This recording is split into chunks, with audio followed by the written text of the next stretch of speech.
This episode is brought to you by Accenture. When your advertising operations fall out of sync, everything else follows. Spotify and Accenture are working together to reinvent the rhythm of ad sales, using automation, analytics, and smarter workflows to simplify campaign delivery and access better data across the business. The result? Less time spent on operations, more time connecting brands with the moments and fandoms that matter most. Learn more at accenture.com/Spotify. The new LinkedIn Hiring Pro can't undo your last hire. The human postponer.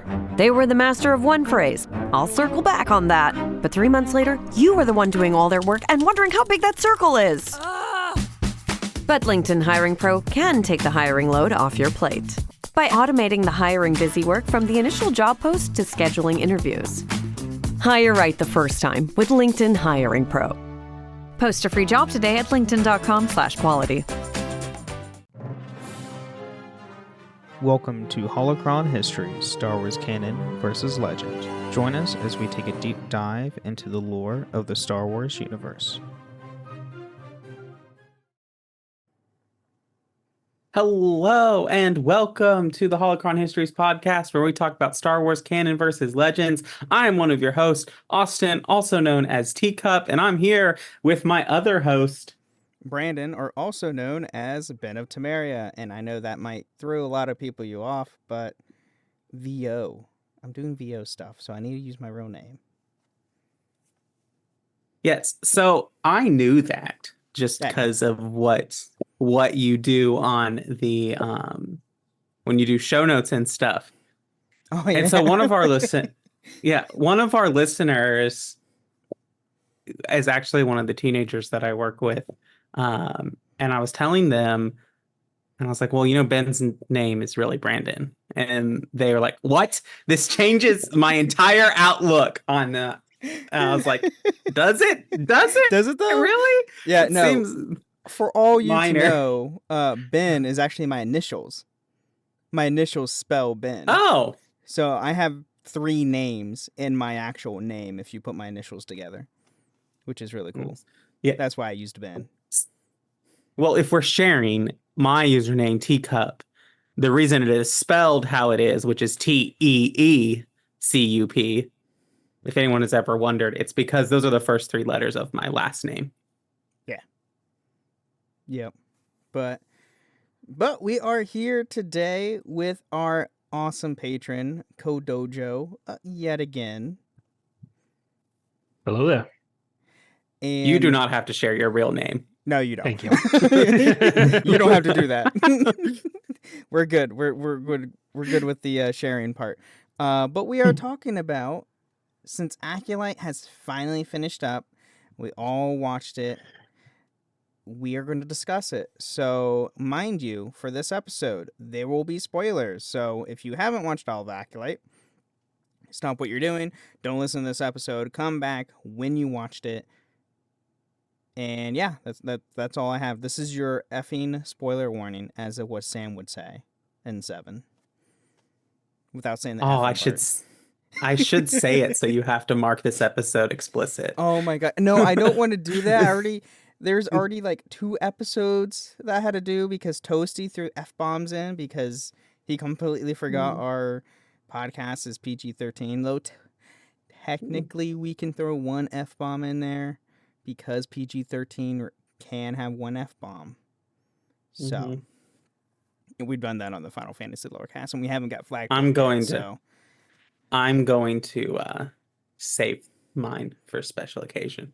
That's fair. No, that's what Steven and Trey do. We save the F-bomb for a very specific occasions on the Final Fantasy Lorecast. So how we've done these kind of recaps and talks in 2 different ways. I remember when you and I did the recap of the terrible precursor to Jedi Survivor book. What was it called? Battle Scars? Yes, Battle Scars. We just kind of talked about it in generally. Do we want to go episode by episode, or do we just want to talk about the show in general? We could do it two episodes at a time. Okay, I'm not going to have to remember what happens in the episodes. It's been a Look while. what you're doing.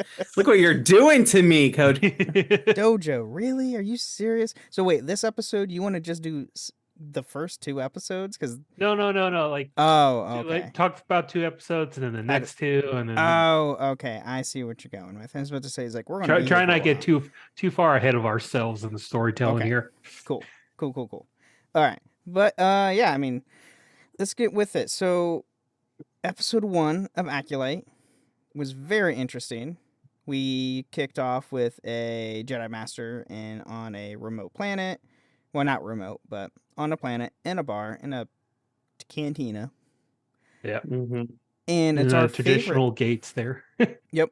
And our favorite actress from The Matrix, mind you all. And she doesn't last long. No, she does not. Like, No, she gets more time. She gets more time in the flashbacks than she does in actual timeline. on-screen, like current timeline. Yeah. Oh, I know. It's ridiculous. And it's like, that's how they kick off the show. And it's like, oh, okay. So that shows a premise of no one is safe right off the bat. Yeah. They don't care. No. And just from like the first fight, you can tell. I can't remember the actress's name to save my life. Trinity from Matrix. Mm-hmm. I can't. You can tell she's kind of holding back because she wants to capture this person who's trying to kill her, but then eventually she gets tricked into looking somewhere else and then getting a knife in the chest. Just one. It's not like a lightsaber. If she got hit by a lightsaber, maybe she'd survive, but Right. Yeah, it's yeah. So Indara, who's the Jedi Master, we are eventually introduced her name, dies pretty quickly within the first 5 minutes of the episode. Yeah. Mm-hmm. And then the assassin, apparently it looks like she wakes up in a spaceship. Yeah, that's the other thing. So with shorter hair. Right. If anybody watched the trailers, like, oh, we have this one character, or this, like, mystery character who we all think is the Acolyte. Well, then you watch the episode, it's like, wait, but she was in this place, and now she's in this place. How is this a thing? And then you kind of realize, oh, we're dealing with 2 separate characters. Twins! Now, see, I personally think it would have been better if it was one person with split personality. Yeah, that would be kind of cool. That would have been made it more interesting. It's like she has no recollection. It's like, how did I get all these bruises in the middle of the night? Right. Oh, that would have been really cool. But yeah, I mean, she's on a spaceship. Techno Union spaceship. Yes, you see, Union. What's that species called?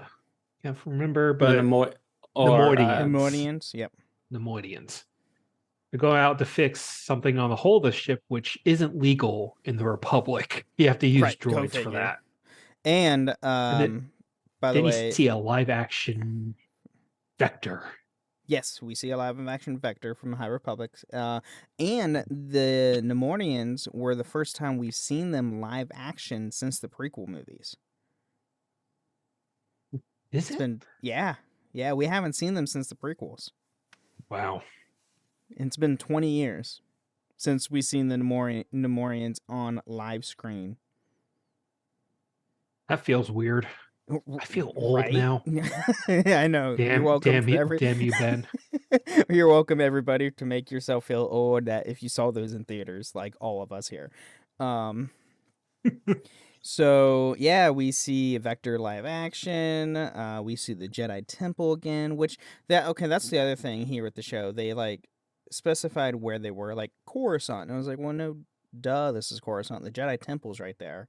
Where else would it be? Yeah. Also, we see a pair of Jedi, a master and apprentice, and the apprentice is a Zangarian, which is part of the slave empire that you see in the Clone Wars. Yes. That species. You actually see a Jedi apprentice of that species. Yep. Which is really cool. I mean, we saw a lot of really cool things in the first episode. Yeah. And then Vanessa Rowe live action. yep, we see Vanessa Rowe, which it's weird. I kind of seeing find it weird to have see no her hair. bald. Yeah, I don't like Because in the that. books, she's like She has hair. 16 with purple hair, pink Yeah. hair. Oh yeah, she has full head see- of hair and everything, and it looks gorgeous. And the illustration she has. And now she's bald. And then they made her bald, and I was like, oh, okay. I mean, sure. At least they put the tattoo designs of her species on her head That's and true. did something with that. That's a fair point. That's also true. I'm trying to think what else really happened. I mean, a whole lot doesn't happen in episode 1 per se. The Jedi duo imprison Osha Osha. She gets transported. Somehow the transport gets hit by something, and then it goes down in an ice world. Yeah. She wakes up in the middle of the ice world. They send a rescue party Which to has go to Master Soul, Yord, Jackie. Yep. All And of there was them. an unnecessarily topless scene of the young male Jedi Right. who arrested her. Of It's like, Yord. why? Why can't he have an overshirt? Damn. Right. Yord is just completely shirtless. And it's like, okay, really? Hey, What? it's for the girlies. Oh, we all know why it's there. I'm not telling anybody it's like we don't know why. We all know why it's there. Yeah. And then Soul confronts Osha on the snow planet saying, I didn't kill the Jedi. I didn't kill the Jedi. Soul's like, yeah, okay, I believe you. No evidence confirmed that, but yeah, I believe you. And then we find out that in the Osha episode was Soul's apprentice at one point. Yeah. End of the episode, you see the other twin, whose name is May, meet with her master, who ignites the red lightsaber unnecessarily for some reason. It's for dramatic effect. Come on, we know why. It's dramatic. Mm-hmm. Going into episode 2, we get more of that was the flashback episode with the twins growing up, if I recall. No, that's episode 3. That's 3. That's episode. What was 2? Mm-hmm. 2 kind of picks up right after the rescue, and that's May right. goes to the planet planet to take down Torben, a Jedi who took a vow of silence or something, and it's just meditating midair. Yeah. Yep, I remember now. And we see Chimere, who is a sketchy-looking potion-making dude. Who's totally not her master. Oh, God, no. And totally clueless and somehow knows more than he lets on, because that's completely obvious in the episode. By the way, that is obvious. He knows more than what he's letting on. His second set of sentences is him waxing philosophical. Yeah, literally from the Sith code. It's like he literally had a line from the Sith code talking to May. Yeah. So meanwhile, that's not, so she suspicious at all. She has him concoct a brew of poison to get the guy to drink it and kill himself, essentially. And the guy has scars on his face, which becomes relevant later, by the way. Mm-hmm. He's really screwed up. And so she convinces him to take the poison. He dies. Meanwhile, Soul and his team are going through the temple as this is happening. This is an off-world temple, by the way. They find the body. And it's like, oh, she's still in the area. Mm-hmm. Oh, yes. Yes, indeed. Mm-hmm. And so they set up a plan to, I don't know how, but they find out where the apothecary is and capture the Sith. I'm sorry, the friend of May. Yeah, friend of May. Well, no, they remember they scoped out. They set up a stakeout. Yeah.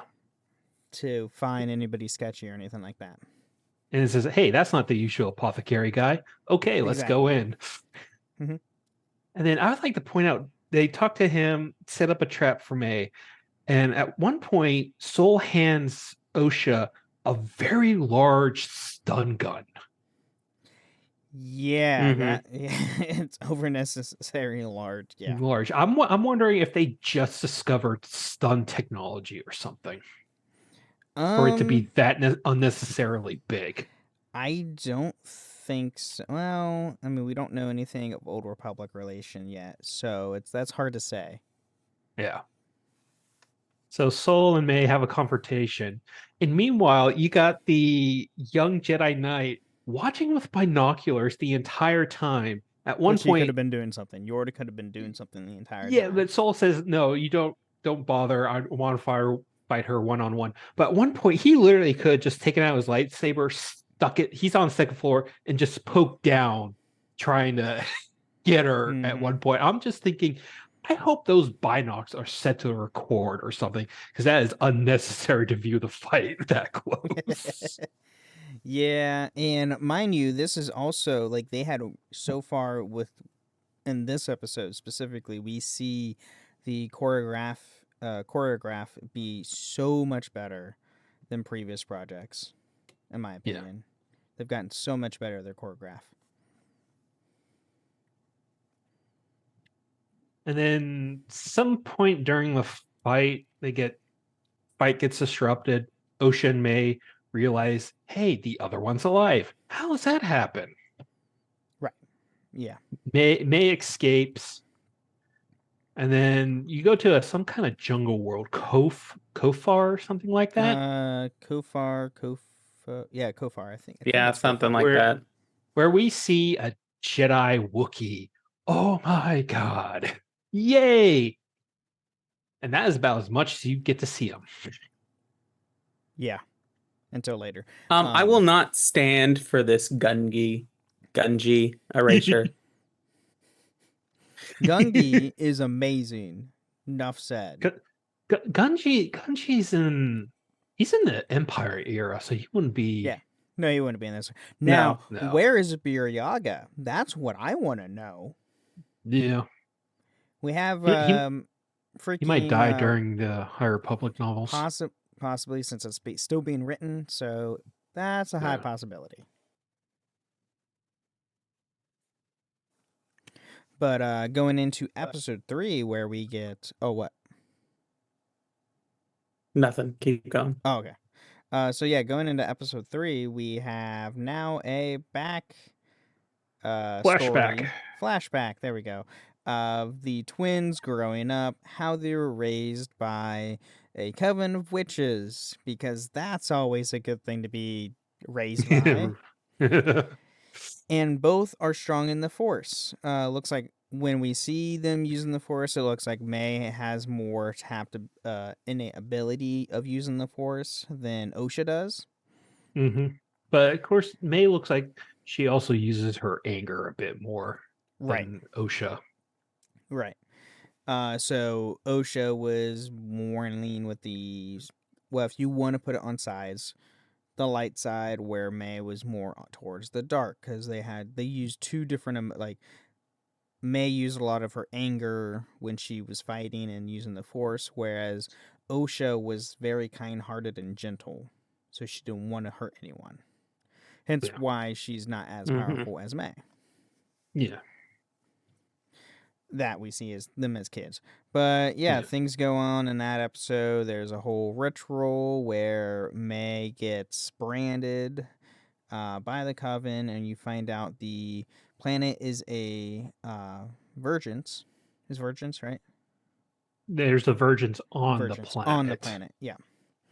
Where supposedly. Supposedly where life just happens. It just starts sprouting on the planet. Yeah.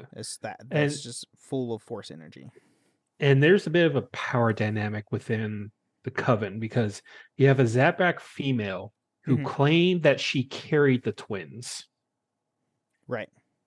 Who's far more aggressive. And then you have the mother, who seems to be a bit more passive, more peaceful, as it were, which is important for later on, Mhm. I promise. Yes. And she definitely seems to be more of the motherly type rather than the occult leader, as it were. Mm-hmm. Yep. Yeah. It's a very interesting dynamic. And Osha's having trouble with this whole ritual that's coming up. May, meanwhile, no problem. Right. Then the Jedi intervene and interrupt the whole ritual and ask the children to be tested to become Jedi if they please, because they, as we see in the show, Jedi do not kidnap children. They give people a choice. Of course, there was a person who run up and says, "The Jedi are coming, the Jedi are coming." All I could say is, what, you don't have locks on your doors? Right. Which is important, again, later. Right. Absolutely. Mhm. So, yeah. And then, in that episode, we see the twins being tested. Obviously, May completely lies during the test because she doesn't want to leave the coven or the planet. And where Osha is the complete opposite. She wants to leave. She wants to be a Jedi. Yeah. So, And then Osha's getting ready to leave, but May's like, "No, you're not going anywhere. You're staying here with me." mhm. And Osha has this little journal, and May takes it, locks Osha in her room, and just apparently sets fire to the journal, and then accidentally breaks this lantern thing, which sets fire to the whole compound. Yep. And then I'm big still trying to figure explosions that one happen. out. Yeah, I know, I am too. Explosions happen, and then, you see a bunch of people die. May escapes, or no, Osha escapes her room, comes at front with May on a bridge. The bridge collapses. Soul was only able to save one, but that's for later. Saves Now, Osha because he thinks Osha is destined to be his Padawan. mhm. Now it's interesting because, to be fair, May looks like she drops down 1,000-foot shaft. Yeah, no, It is I know. reasonable to assume that she She was died dead. from that. Yes, absolutely. And then the last scene of that episode, you see May just walking up to a yellow tree, Mm-hmm. kind of wondering, what do I do now? Right. Yep. So, and that's pretty much the end of episode 3, if I recall. Yeah, pretty much. And then 4, you have to remind me on 4, because they're on. Yeah, they go to. They go back to Coruscant. Yeah. Okay. And then they're talking about, because apparently the team of Jedi that was on the planet that day are the ones being targeted. So Correct. 2 are dead already. The only ones left is Soul and the Wookiee Jedi. So they send a team out. Kanaka. Send a team out to look for the Wookiee Jedi. Meanwhile, Team Darkside is already there. Mm-hmm. May and the not Sith Master are going. Chimere. Yep. Are going there as well. Now, people have compared this episode. You see light of day, and it slowly turns to dark throughout the whole episode. So, some people are making comparisons about that. That's fair. But meanwhile, back at Coruscant, they're reviewing the video footage of when they fought May. And there is a Jedi there that has now caused massive controversy to canon. Kyunda Mundi is alive during this period. And to put out some fires, his quote-unquote age and date of birth was from a Star Wars Insider DVD-ROM. That DVD-ROM are one of the first things to be decanonized, and there was already so many misinformation on that disc. It was obviously not correct anyway. It said his lightsaber color was purple and Mace Windu's was blue, and among other inconsistencies in the Star Wars universe. Yeah. Plus, there has never been a true defined lifespan for his species. At least not in the new canon. Correct. Well, even in Legends, there wasn't really a whole lot. Yeah. Like, as far as lifespan, his date of birth was one thing, but lifespan as a whole for his species, we don't know. This is my take on it, which I have said on the podcast many times. There are not enough words in the English language to properly convey how much I do not give a fuck about Kool-Aid Jedi. There you have it. There's the F-bomb for this week's episode, everyone. Dang it, you took it from me. Yeah, yeah. Who cares? Like, it doesn't mean anything. It doesn't break canon. He didn't know anything at the end of the series, so it obviously truly doesn't break canon for what he says in Phantom Menace. I do not love this show. I do not think it is without its faults or its own like canon kind of like what the heck is happening with this. It had which we'll talk about, which we can talk about. Yeah. In this episode, I know there's a big controversy about like the conception of the twins, which we've kind of alluded to already. And I think it's meant to be different than the connection. Like they're obviously alluding to Anakin, especially in a later episode when Soul uses a specific word. That is a great reference to the prequels and Anakin. Now, my whole thing is I don't think even Osha and May, as strong as they are, they're nowhere near as powerful as Anakin. And I think when we get to that episode, I'll explain why I think that is. But like there's no comparison. And I really do think that even based on what we've seen and the power and everything about that, like the Jedi in this time wouldn't hold a candle against any of the prequel Clone Wars era Jedi. Yeah, maybe. Yeah. I just think they're complicit. They are not used to fighting battles that they can't win. Oh yeah, I think true. And that's why they get taken down so easily.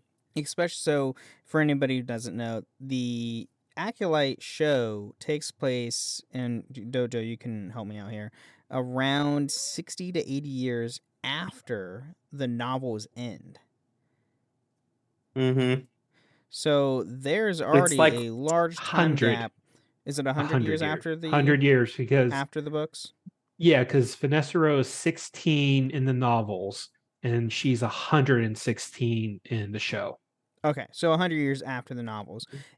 During the novels, yeah, they were fighting all the time against the Nihil and all that, but like after they defeated the Nihil, they had almost like 80 to 100 years of peace where they weren't really doing a lot of combat or any major more diplomats than anything. Yeah, exactly. They were being more diplomats than being peacekeepers. Yeah. And so, yeah, they become very complacent, especially they don't really need to fight on terms with said aggressors because there hasn't been any for a long while. So, but moving on with episode 4, where were we at? Vanessa Rowe is assembling a group to track down May and figure out what's going on with her. How does she survive? Where does she learn her moves? Because they look very Jedi-ish. And and they really did her character dirty in this show because she's turned more into a politician than a Jedi. Yeah. And you see that throughout because she's worried because some up-and-coming senator wants to essentially audit the Jedi and all their missions and activities. Correct. And put them actually in a place to where the Senate controls the Jedi. Yeah. which we So kind of get into where the sequel is, or the prequels are in that timeline and why they are like what they are. yeah, so about a group of 8 Jedi and Is it some 8? I thought it little was more than 8.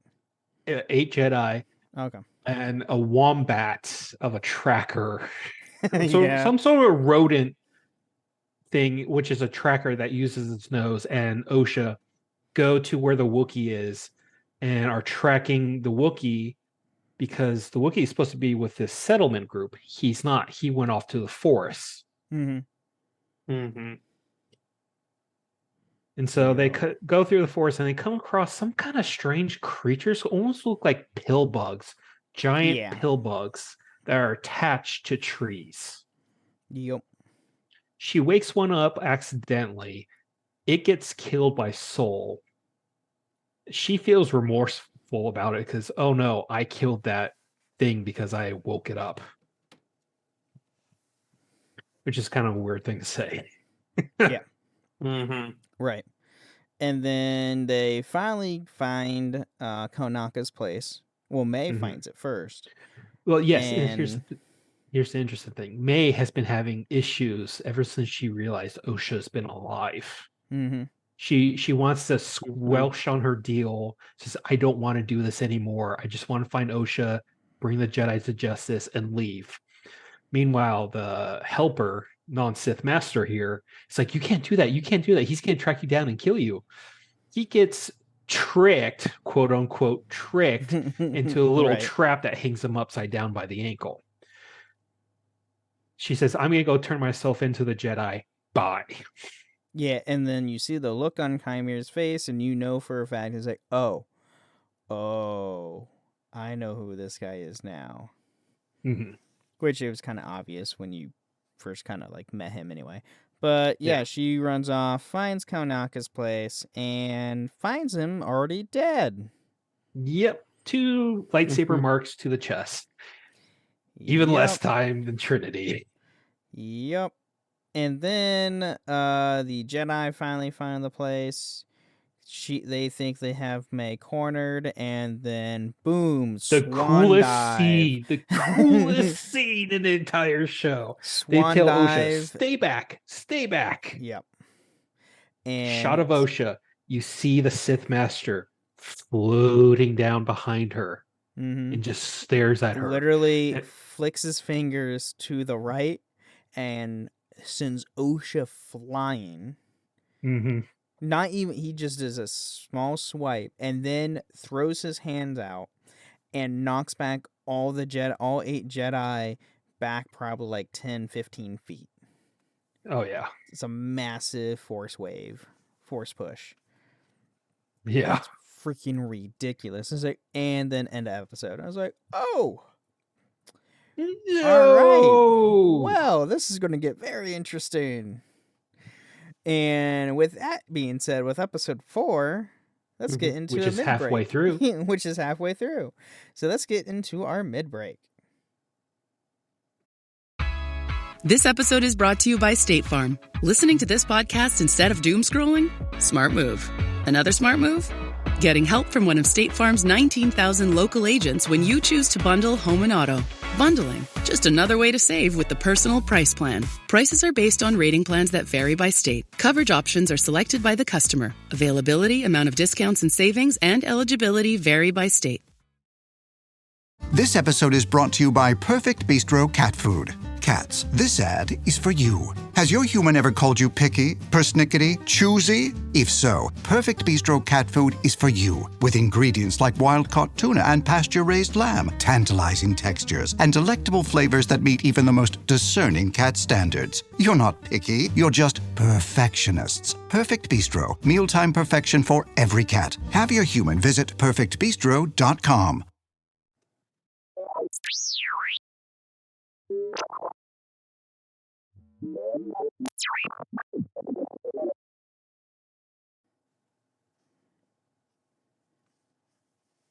Well, hello and welcome to the middle of the show where we take time to thank our patrons like Kadojo. Thank you to all of our patrons who support us. If you want to come on these chats and talk about Star Wars with us, you can do so by going to patreon.com/holocronhistories and signing up at one of the various tiers there. We greatly appreciate all that support. If you can't support us that way, another great way to support us is to leave us ratings and reviews on Apple or Spotify. And if you leave us 5 stars and some kind words, we will read it out on a future episode of the show. We don't have any reviews to read today, so if you haven't done that, please go and do that, and we'll read it out on a future episode of the show.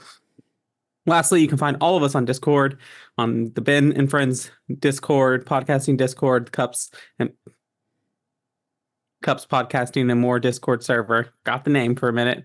You can check out our other shows there. You can check us out live at twitch.tv/Ben of Temeria. Come and hang out with us there. We go live every Tuesday at 8 p.m. Eastern, 5 p.m. Pacific. And then with that, lastly, that's all I got going on with the show. So we can get back into it. Yeah, one quick announcement though. I decided to create a new show. I know I'm insane. I have a new 5th show coming out. And, I already got Tom shaking his head at me when I told him I was going to make a 5th show.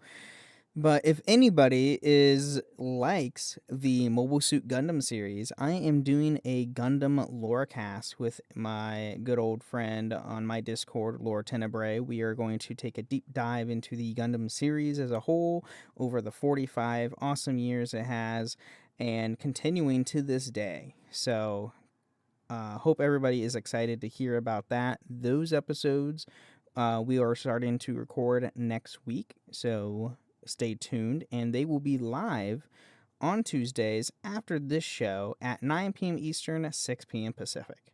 So stay tuned for awesome info on that. But yeah, with that being said, let's get back into more Acolyte talk.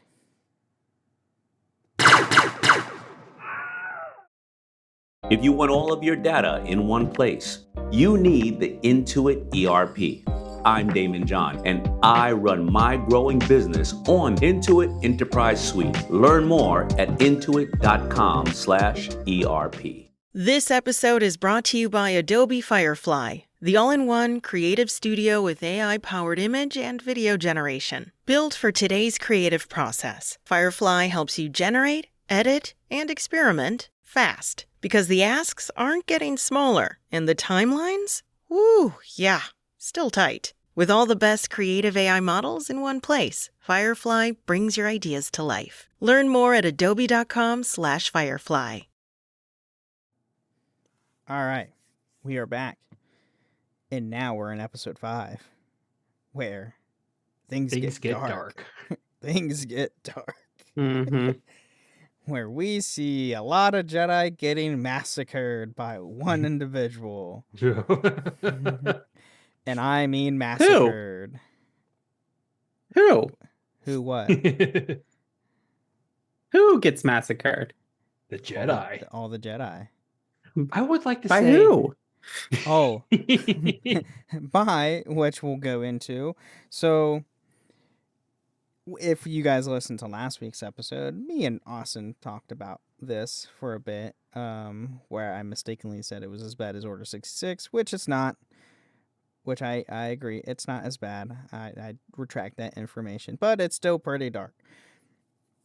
Where he, in this episode, you see the Stranger, who, what is his name, go by, his official name, the Stranger, pretty much shish kebabs 2 Jedi with a saber he stabs one through the gut, force pulls another one into his saber, and then decapitates them simultaneously.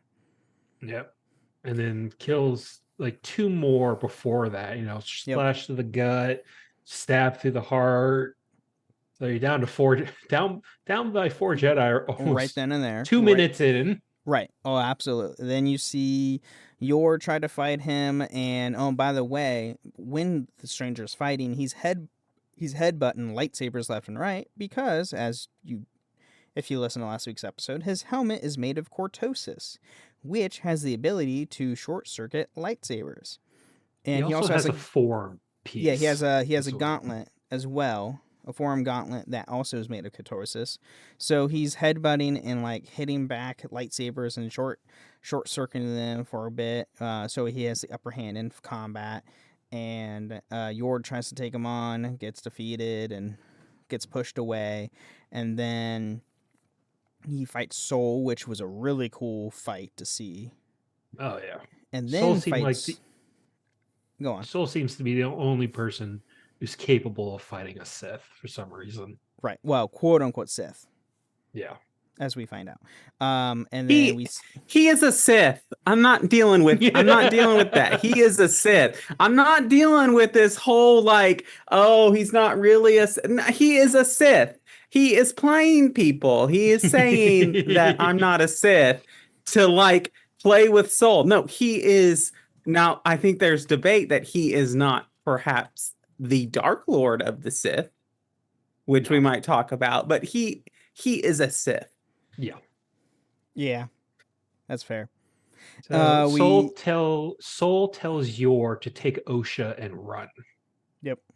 They run and come up with a plan to use the pill bugs from earlier to distract or attack the Sith. Because they're attracted to light, apparently.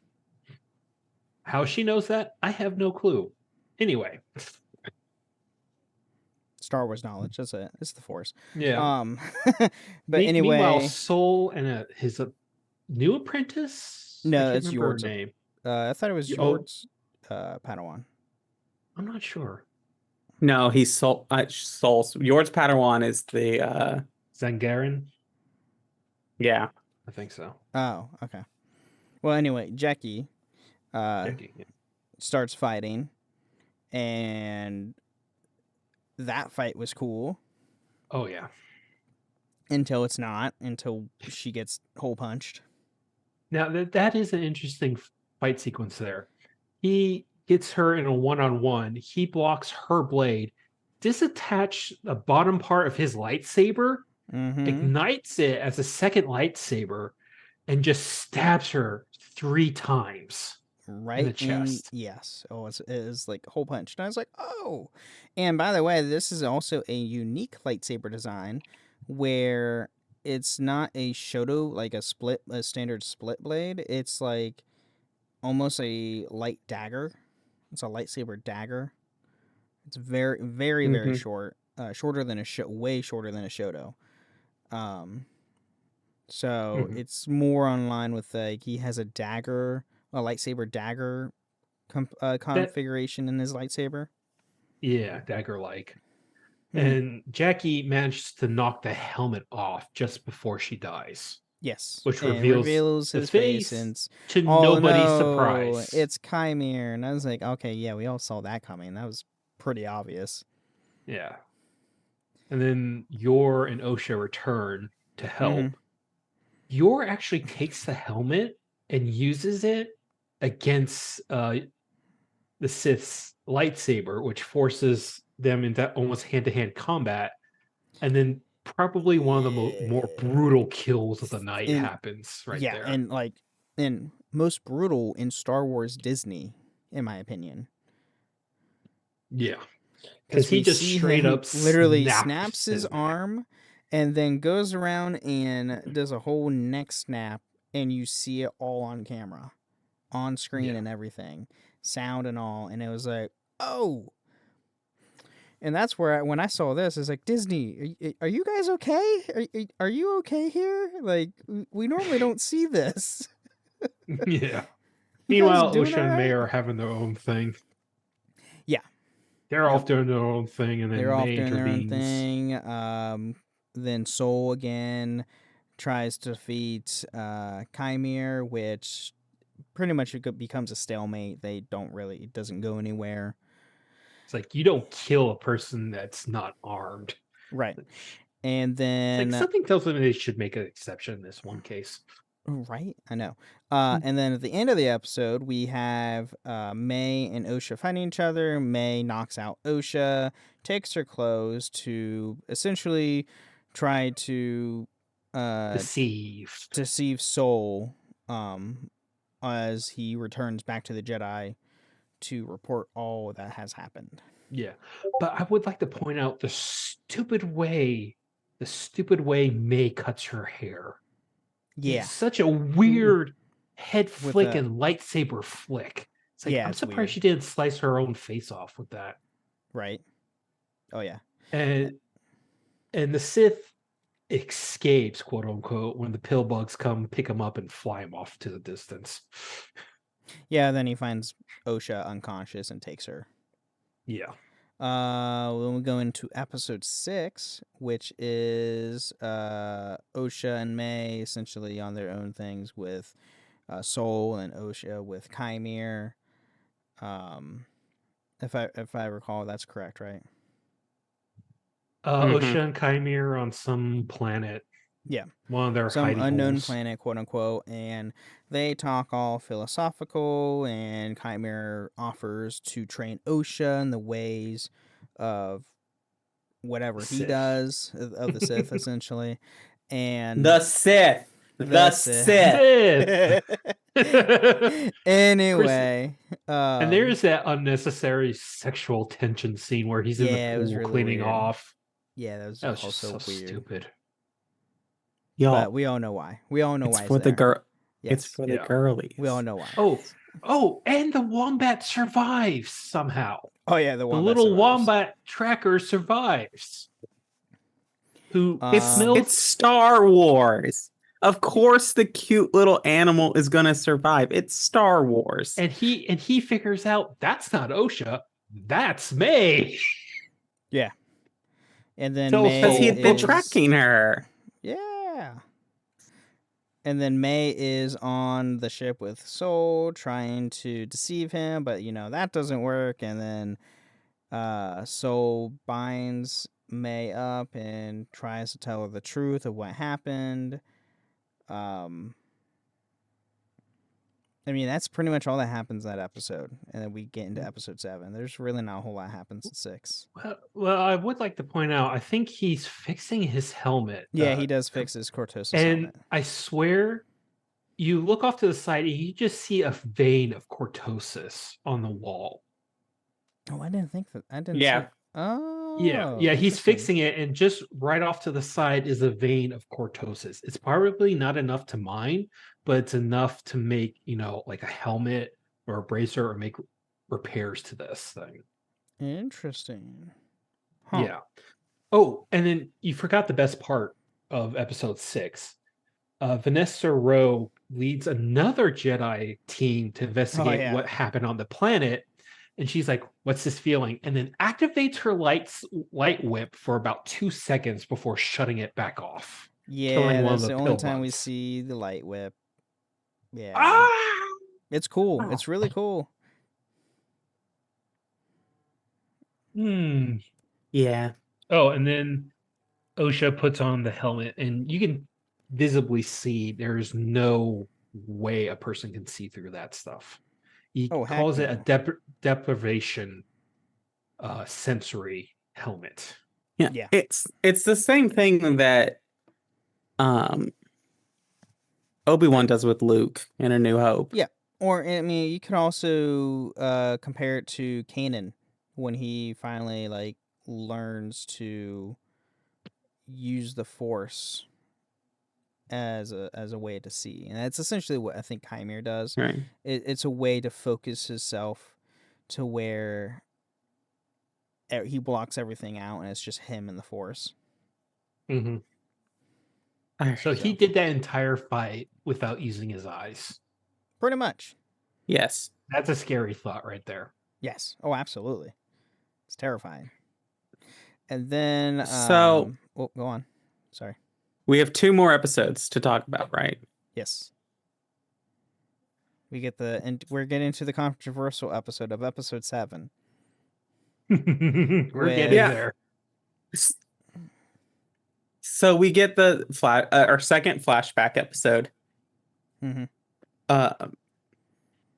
And there's a bunch of stuff about it's basically the same story of the first flashback episode, except told from Soul and the Jedi's perspective. So we see all of this thing. We learn that the Jedi are on what's the name of their planet? Bendoc? Starts with a B. Bendoc. Yeah, Bendoc or Brendoc. They're on Bendoc because they're searching for a virgins. Now we've heard the word virgins before. Qui-Gon says that he has discovered a virgins in the Force, and Mace Windu's like centered around a person. So I think virginses are similar to a word that we've heard in Legends before called a Force Nexus, which is like just like a concentrated energy or like point of Force energy. There was a Force Nexus on Dagobah. There was a Force Nexus on Mortis. There were like all these places are just really concentrated areas of the Force. There was a Force Nexus in the Hoth Cave where Luke cuts off the Wampa arm. And so, and like we've seen different iterations of this, like sometimes like in the second KOTOR game, Force Nexuses like can be created, but sometimes they create like a Force Echo, which is something different and much more deadly. And so they are just like the Virgins is around that. And so we do come find that the witches have like this Force Nexus, this Virgins, and Soul thinks that they used the Virgins to create the twins. And then there's a whole fight. It turns out that Soul, through an accident or something like that, or on purpose, it's unclear, kills one of the mothers, and then that starts the whole fight and starts just the whole thing. And then we also see that Soul chose to save Osha and let May perish. May perish or fall. Yeah. And we learned that Torben is kind of to blame for everything. Yeah, you're not wrong. Oh, absolutely. And so like I have a lot of thoughts about this episode, but the reason that I think that Anakin is different from the two Ocean twins, and I think they're trying to draw parallels, but they're trying to see something else and set up like a very popular, what used to be canon, but is no longer canon because they haven't said it, that Plagueis or Palpatine create Anakin in Shmi Skywalker. Like that is what I think they're leading up to, but Anakin is created from the midichlorians themselves, which means that like he is created from the birth from the Force itself. I think that what the witches have done is more channeled this Force Nexus entity into two beings. And I think that they split the light and dark side natures of these two entities. Yeah. Which the dark side and like, which I think is so interesting because you would think that, and we'll talk about this in the next episode, but you would think, okay, Osha is the embodiment of the light side, which I still think is true. And May is the embodiment of the dark side, which I also still think is true. But I'll talk about, when we get to that, I want to talk about like how I think that's still true for a lot of ways. But I see people like getting really upset, like they're erasing the legacy of Anakin, but I just don't think they're the same because Anakin is one whole person and like is this idea of like he is so much more powerful. His Force essence is so much stronger. And like they talk about the M count, but like, which I assume the M count is the midichlorian count that they're talking about with Osha and May, and Soul says it's high, but it's not the same reaction that like Obi-Wan has when because Qui-Gon had when Anakin's count was more than Yoda. It was higher than Yoda's count, which is like, this is like, we never seen a midichlorian count any higher, like higher than this before. So And you also have to put in perspective too, where if you going into the Clone Wars animation, it is specifically shown Anakin is the chosen one because, like, through the Mortis arc specifically, like it is physically had been told he is the chosen one. Period.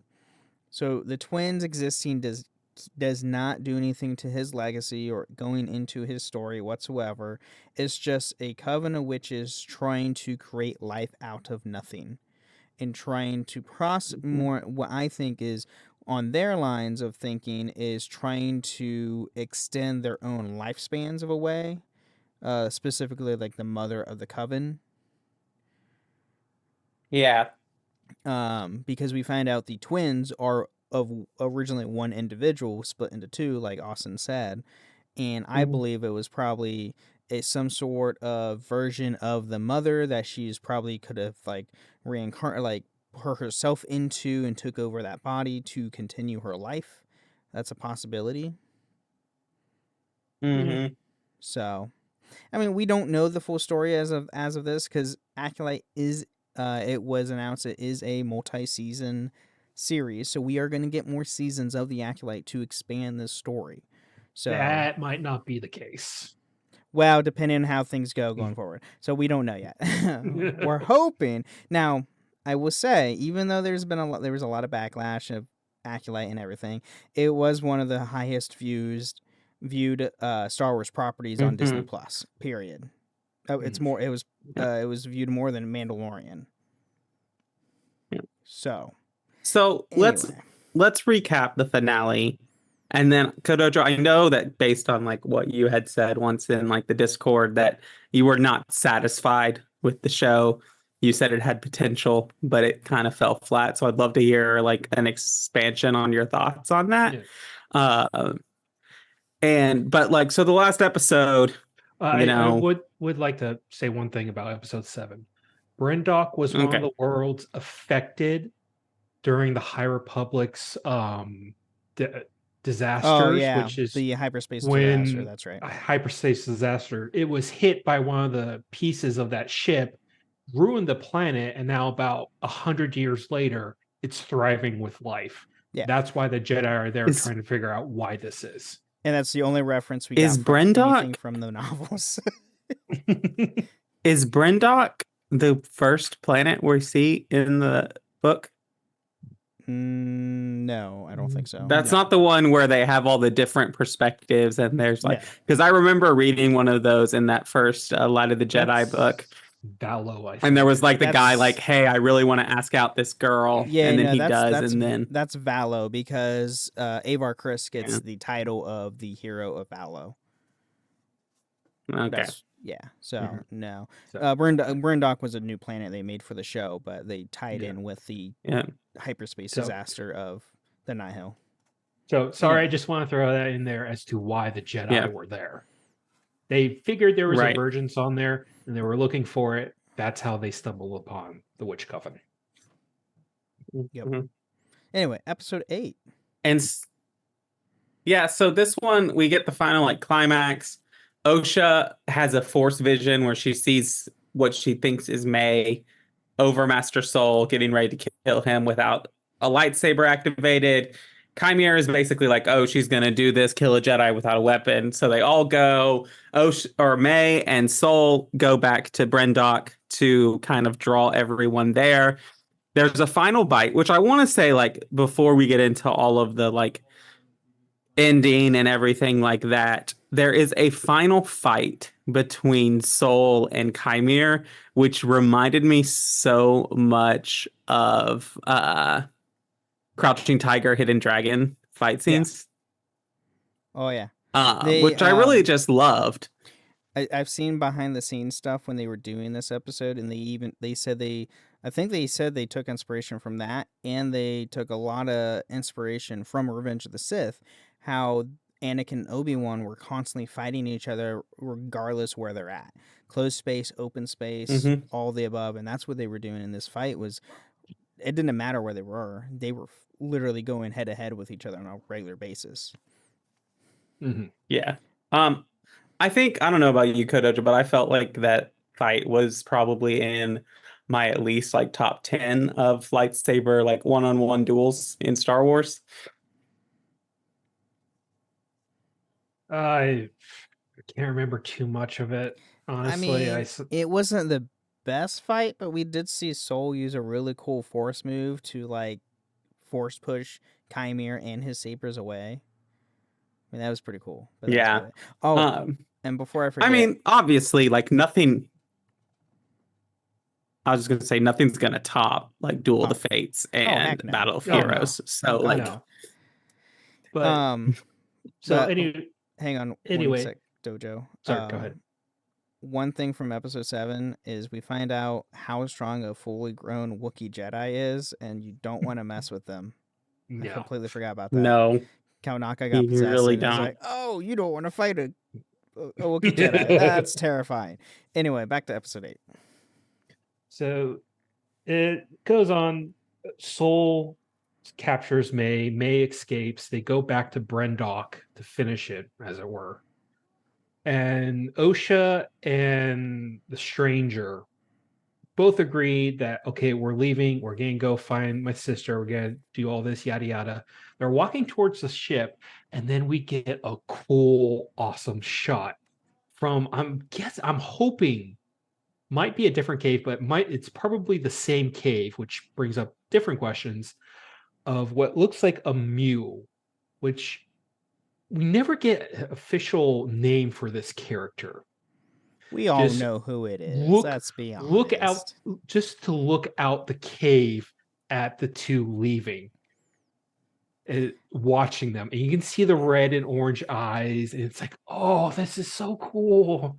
Yeah, Of course, we get a big cameo of Darth Plagueis. Supposedly. Supposedly it's Darth Plagueis. I can't see them doing anything else. And, Let's like, be honest. I just want to say, like, when we first, like, after episode 5 and we get introduced to what a lot of people are calling Darth Smile or Darth Grin. Right. After that episode ended in the credits, I looked at Shelby, my wife, and I said, he is not the master. And I just knew, I was like, he is not Dark Lord of the Sith. He is not like this. He is after an acolyte because he's trying to gain up strength to challenge the master, like under the rule of 2. And that is what he is trying to do. He is not the one pulling the strings. He is not the one who has inherited Darth Bane's legacy. He is not this person. And then we see what we assume to be Plagueis in this thing, and I go, that's of course. Like, now Plagueis does live a long time, and he does have multiple apprentices, at least from Legends. Right. Does he? Yep. Yes. Yes, he has apprentices before Sidious and Palpatine. And even before Tenebrae and, like, as well. Tenebrae is his master. Oh, that's right. Yeah, right. Sorry. Mm-hmm. Yes. Which makes sense because, like, and maybe it's a real, like, because Plagueis takes like an active role in Palpatine's training of Maul. True. I need to reread the Plagueis book because I don't remember any And of so that. it could also be like an even like a triple, like Plagueis is the apprentice. Chimere is not an actual Sith yet because he has to prove himself. And Darth Tenebris is somewhere. Mm-hmm. Yeah, it opens up a lot of questions. Oh yeah. But Right, yeah, that right. was a And I really remember- cool cameo. I remember the showrunner talking about this show and how they wanted to like really explore the Sith more, which is why I say Chimere is a Sith, because this show, according to the showrunner, is a story about the Sith. Sure, that's a good And point. how she also said in an interview somewhere how like she wanted to expand the rule of 2, like to really dive into like its implications beyond like, oh, there's a master and apprentice, because even that, like all the way back to Darth Bane, we see like stuff like this. There's spoilers from this, but like Bane is like he has Darth Zana, and Darth Zana's trying to train an apprentice. Darth Bane doesn't think Darth Zana is up to the cut, so he's looking for another apprentice. He's doing things, then they're trying to kill each other. It's very complicated. Right. Yeah, It's not. it's It's not convoluted just. fast. It's not just black and white here. It's like not just cut and dry. Right. It's just there's one and there's always two. That's it. It's a very complex ruling that they go with. I Mhm. mean, we see this in Clone Wars as well, specifically too. Right. With Palpatine, But with like when Maul, and then Mhm. with Dooku and all that. Ventress. Mm-hmm. Yeah. And so here's my other thing that I want to like talk about in this is that like the reason that I would say that like I knew that Chimera wasn't the master is because if we think about when we've seen Dark Lords of the Sith, and really if we want to talk about canon and live action, we've only ever really truly seen one Dark Lord of the Sith in like live action, and that's Palpatine. That's true. Mm-hmm. That's very true. Vader was always or the like even like apprentice. right. And then looking at Vitiate, looking at Revan, looking at Malik, all these people who have held these Dark Lord titles, like this whole aggressive fighting style is often the last resort. Palpatine takes down most of the Jedi Order without ever lifting a finger. Yeah. Like he that's the personally kills calculating kind of four. yeah. Yes. That's the kind of calculating things that we're dealing with when it comes to the rule of two. And like Bane talks about this. If you have not read the Darth Bane trilogy, Ben, you need to read the Darth Bane trilogy. Like if you want a good companion to the Acolyte and like understanding the inner workings of the Sith, the Darth Bane trilogy is your go-to novels for that. It's fantastically written. It's written by Drew Kapershin, who you might recognize as the writer of it is written, or is it Timothy Zahn? It's one of them. Do you remember Kodojo? No, I don't. I can look it up real quick. But going back to more episode 8 stuff. Drew. Is it Drew? Yeah. Okay. Drew, yeah. Which he wrote KOTOR, and he also wrote. He was a lead writer on Mass Effect 1 and 2. Yeah. That's why the games are great. Anyway, moving back to episode 8, but yeah, we see this awesome, massive cameo. We see awesome fight choreography with Soul versus Chimera. We see fight choreography between Osha and May. And then we get towards the end where we keep seeing like Soul having regrets and remorse of the decisions he made.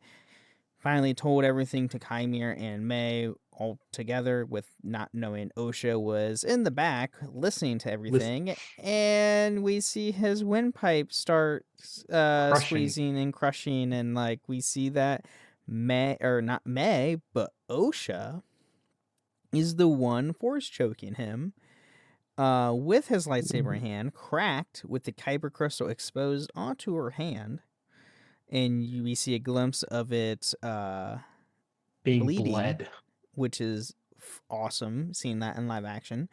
And then eventually we see Soul's life get crushed out of him. Mm-hmm. And then the ignition of his lightsaber in Osha's hand, and we see the bleeding of blue into red. Yeah, which is very cool visual. Oh, yes. It was very cool. And like Ben and I talked about this a little bit last week because there were a lot of people who didn't like this. And like there's comparison. I said like, oh, I guess Anakin couldn't bleed his lightsaber when he attacked the younglings, which I have to say, when Revenge of the Sith was written and published, the lore was that each color had its own different kind of kyber crystal. Correct. Mm-hmm. Like there wasn't this idea of the bleeding of a kyber crystal. It wasn't a thing when Revenge of the Sith was written. No, it wasn't. The bleeding effect with kyber crystals wasn't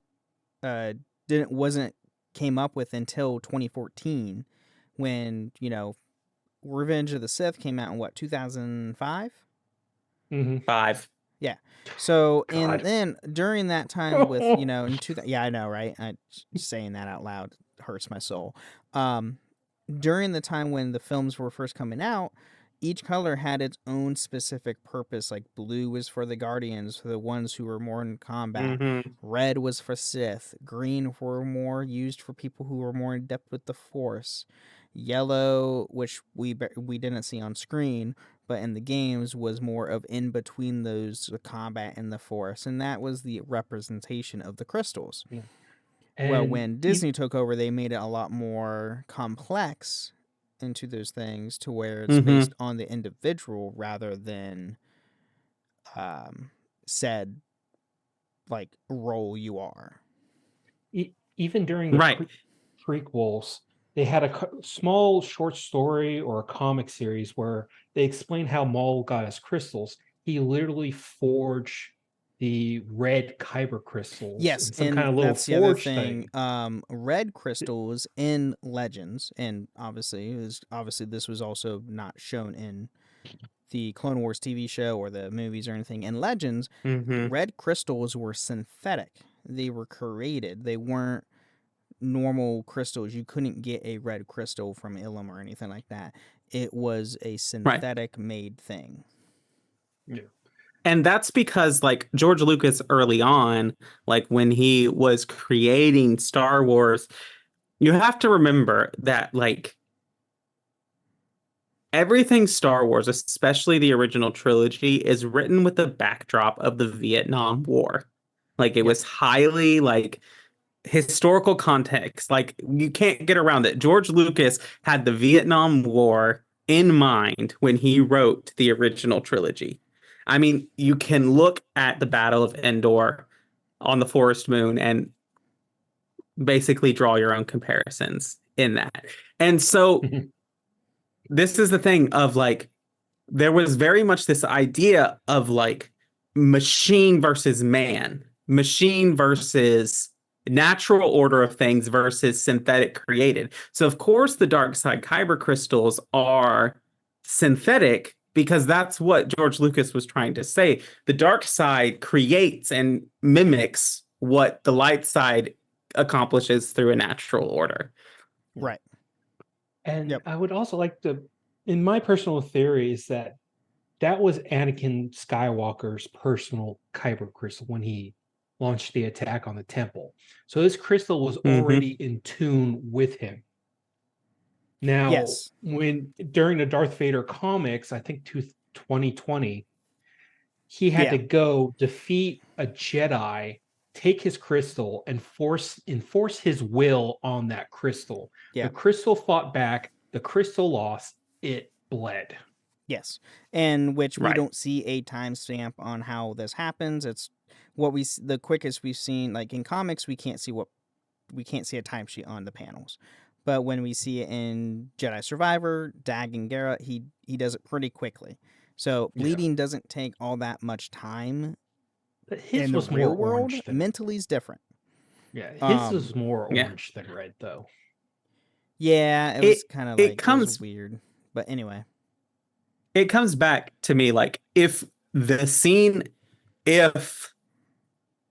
we had walked in, Anakin with the younglings, Master Skywalker, there's too many of them. What are we going to do? Anakin ignites his lightsaber, and the only thing we see in this screen is his blue lightsaber igniting and then slowly changing to red. People would be talking about how that's the greatest scene in all of cinema. Yes, but you also have to then go to Luke had Anakin's saber and it was still blue. So you had to keep continuity there too. And we find out to bleed a kyber crystal through the comics, and we see in Jedi Survivor, the kyber crystal has to be exposed outside of the saber and physically in your near your grasp. Like you have to be holding it, or it has to be exposed for you to actually bleed it. It can't be just within the saber. It won't work like that. That's what we see. But moving on, We see Vanessa, the crystal bleed. We see Osha and Chimera leave. Vanessa Rowe Vanessa Rowe shows up and senses large Chimera. strike group. Yes. Yeah. And she's like, oh, I know this person. And that's where we kind of figure out, oh, Chimera's way older than he actually looks. Which then can go back into the whole Plagueis thing to where, oh, he, I think, has lived a lot longer than a typical human.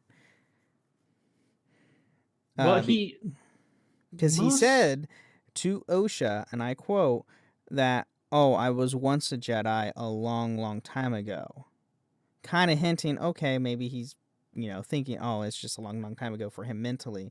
But then going back to that with Venestra, where she's a Grand Master and she probably hasn't had a Padawan in God knows how long. Kind of like, oh, I think he's way, way older than what he actually is. Yeah. Of course, to be fair, we're thinking 20 years ago was a long time ago. Fair point. Yeah, I know, right? But then, Osha and May go to the tree where they used to play with. Chimera finds them. Osha agrees to be Chimera's acolyte. Chimera then erases May's memories to where she was 8-year-old, where she's an 8-year-old again. Or she forgets everything ever since she was 8 years old. Right. And then after that, the Jedi find her, take her back to Coruscant, question her, and find out, oh, her memory's been wiped. And it was everything that bad happened was because of Soul. Yeah, Vanessa Rowe just throws Soul under the bus. Yeah. Even though he's dead, but still.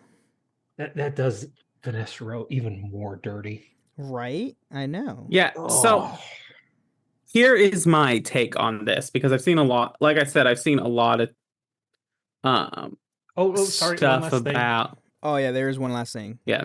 Last scene, Vanessa Rowe goes to the temple and says, Master Yoda, we need to talk. And then you just see one little and he's a 2-second puppet shot of Yoda. And it's the puppet Yoda, which is awesome.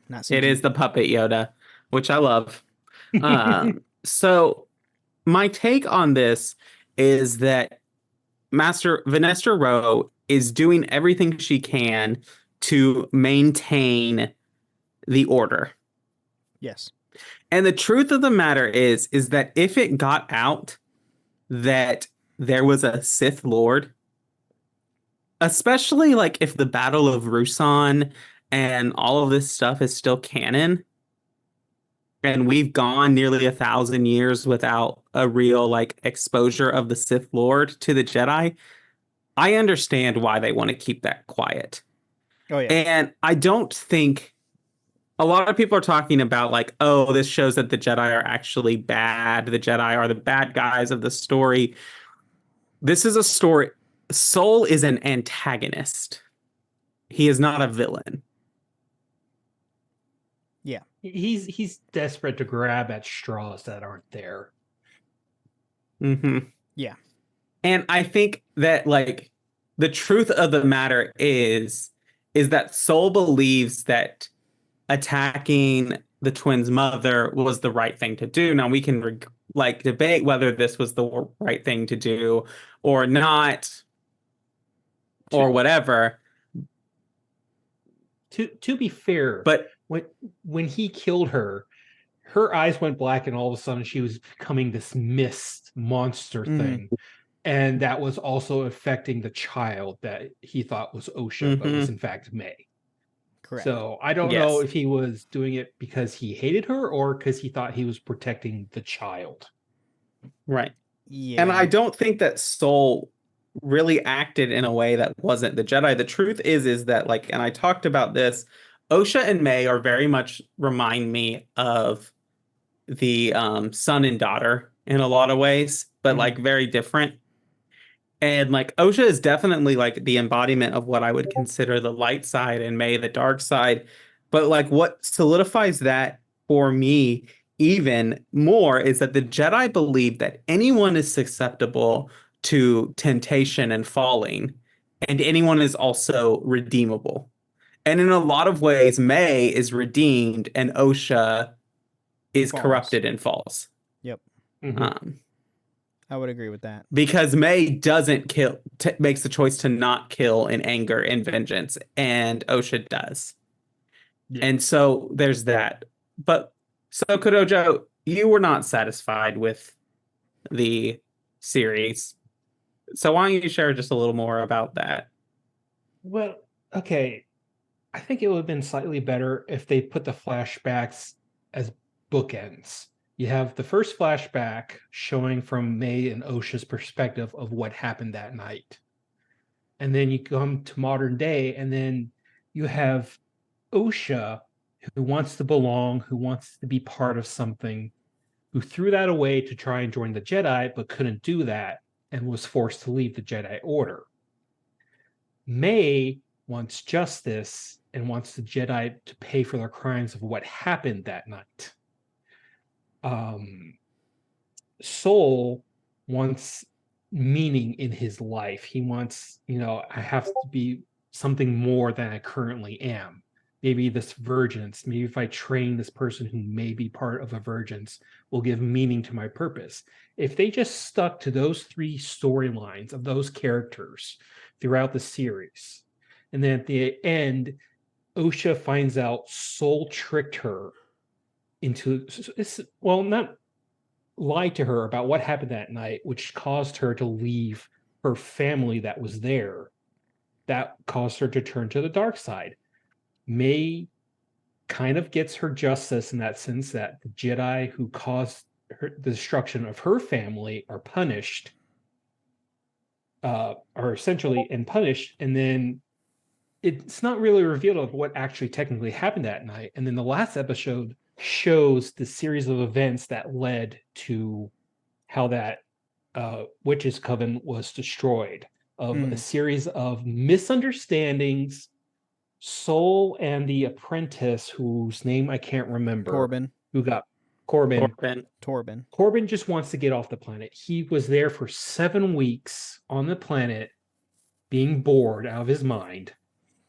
Soul, wanting to find more meaning in his life, breaks and enters into the witch's coven, completely misunderstands what's going on there, and thinks the children are in danger.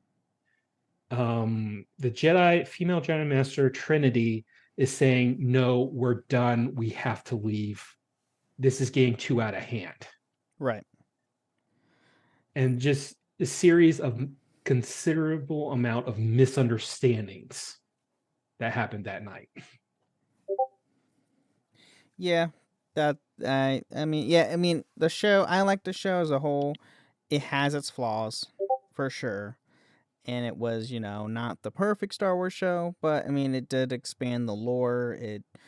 The pacing could have been better. I agree with that. Like, they did a weird job with doing the pacing for doing the flashbacks and how they did all that. I agree where they probably should have done bookend style with the flashbacks, or like had the flashbacks at the get-go, or like in between the episodes, and go and do something like that to coincide with the episode story. But yeah, I mean, it's not perfect, that's for sure.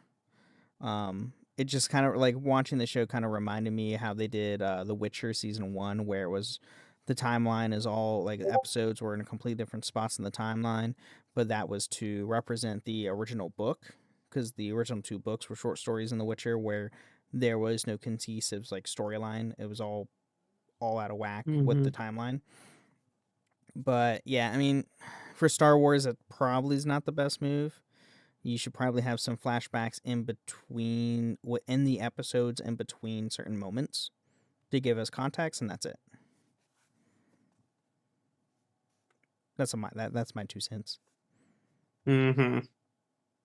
But we are pretty much way over time on today's episode. Oh yeah. We had a pretty long one with this one. We appreciate you, Kojojo, for joining us on the show. Before we leave, do you have anything to plug? Dojo? Oh, sorry, muted myself. Oh. No, not really. I refuse to join social media. Understandable.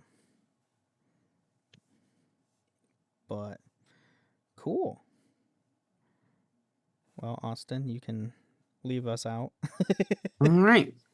Well, thanks for being here, Kodojo. Thank you for being here. We greatly enjoy these talks. Thank you all for listening to the Holocron Histories podcast. We'll see you next time. And may the Force be with you.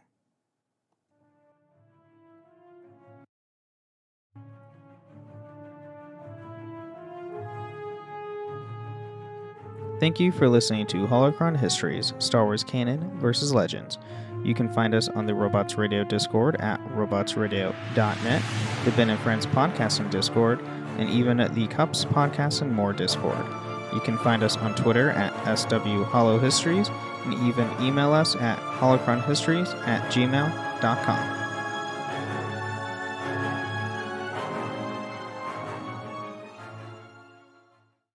What if I told you you only have 12 hours to legally have sex? To finding true love. Or just like a good guy. From the director of Easy A and Anyone But You. This whole thing is nuts. There's nothing traditional about this night.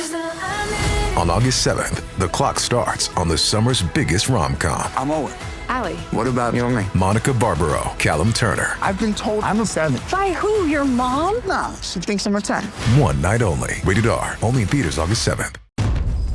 Queen Carvania stood haloed by the morning sun.